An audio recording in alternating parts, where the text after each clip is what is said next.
that in terms of the weather.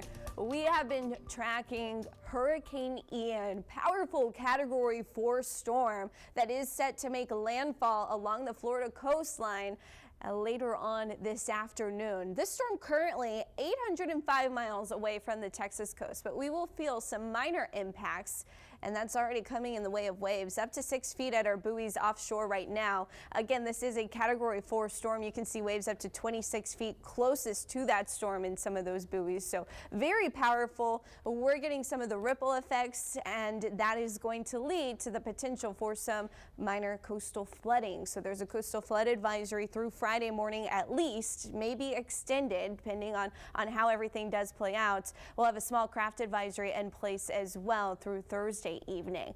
Tide forecasts keep up to date with the tides. With the coastal flooding in place, we're going to see some of the worst. The high tide will create the worst conditions at the beach, so that's going to come up through the evening hours after 6 o'clock today, 8 o'clock heading into tomorrow, and closer to 10 o'clock by the time we head into Friday. Also dealing with that high rip current risk due to the waves and the periods between the waves and the lighter winds we will be dealing with, especially Thursday and Friday. Another effect that Hurricane Ian will have on Texas is going to be dry air coming around the backside of that cyclonic motion. We're going to get another wave of dry air as that storm continues to move north and then eventually off the east coast.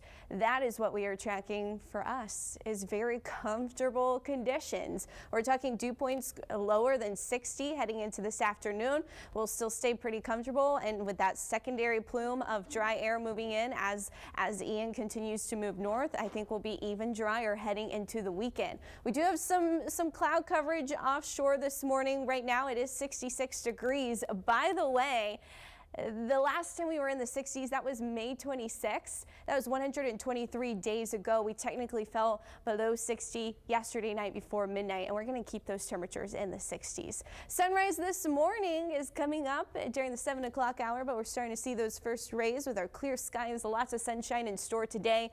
Winds will be shifting. They're mostly out of the north right now. They'll shift northeast and then east as we head into the evening hours. So today, north-northeast winds, 90-degree temperatures. Will be about 86 through Port Aransas, but you'll still have a little bit of a heat index. The rest of us with the dry air, our air temperature will be our feels like temperature, so that's a positive note. 60s tonight again, so we'll be 64 in Corpus Christi tonight, 62 through Sinton, 68 in Rockport, 74 though still along the coast. So along the coast, we're still going to have moisture. The closer you are to the Gulf of Mexico, the more humidity you will still continue to have, but inland we're really drying conditions out, and we'll likely be back in the 50s there for George West Peeville with a light north wind overnight 5 to 10 miles per hour. In your 7-day forecast, still tracking sunshine through the weekend. We'll see temperatures, high temperatures of 90. That's just a tad warmer than normal this time of year. We're typically running about 89. And then low temperatures, cooler than normal. I'll keep them in the 60s. I think we'll be even cooler tomorrow with our clear skies, lighter winds. 64 degrees there Thursday into Friday. By Saturday, 63 degrees. And then we are going to see those temperatures warming up a bit with more cloud coverage. We'll be back in the upper 60s by Monday and Tuesday. Barbie.